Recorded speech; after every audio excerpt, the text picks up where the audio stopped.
নমস্কার বন্ধুরা, মুন্নির পাকশালাতে সবাইকে স্বাগত। আজকে আবারও একটা লেফটোভার রেসিপি শেয়ার করব। আর আজকের রেসিপিটা মূলত বাসি রুটি মানে রাত্রের বেঁচে যাওয়া রুটি দিয়ে তৈরি করব। রেসিপিটা ভালো লাগলে প্লিজ লাইক করবেন, কমেন্ট করবেন, আর আমার চ্যানেলে নতুন বন্ধু হয়ে থাকলে চ্যানেলটিকে সাবস্ক্রাইব করে প্লিজ আমার পাশে থাকবেন। আমি এখানে দুটো বাসি রুটি বা রাত্রিরের বেঁচে যাওয়া রুটি নিয়ে নিয়েছি। এবারে এই রুটির সঙ্গে লাগবে একটা মাঝারি সাইজের পেঁয়াজ, সেটাকে আমি বড় বড় কিউব করে কেটে নিয়েছি, একটা ক্যাপসিকাম, 1 চামচ আদা রসুন বাটা আর কাঁচা লঙ্কা কুচি।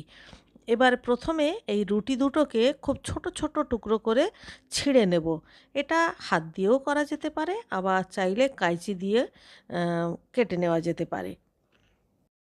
আর এই প্রিপারেশানটা শুধুমাত্র যে রাত্রের বেঁচে থাকা রুটি দিয়ে মানে বাসি রুটি দিয়েই করতে হবে এমন কোনো কথা নেই, আপনি টাটকা রুটি দিয়েও কিন্তু এটা করতে পারেন। আর এখানে আমি দুটো রুটি নিয়েছি, মানে একজনের ব্রেকফাস্টের হিসাব করে নিয়ে নিয়েছি।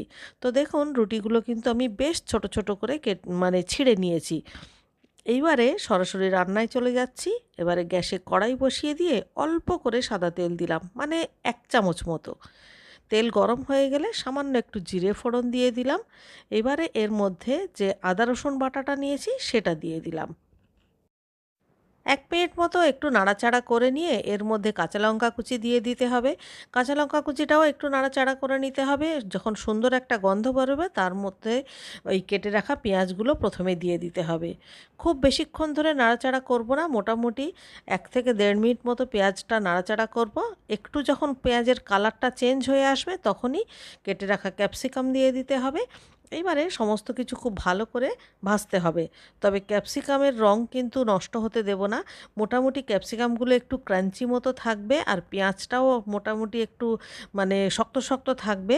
এই অবস্থায় এর মধ্যে tomato hot and sweet sauce দিয়ে দিতে হবে, মানে একটু ঝাল ঝাল মিষ্টি মিষ্টি যে সসটা হয়, মোটামুটি এই সসটা সবার বাড়িতেই কম বেশি থাকে।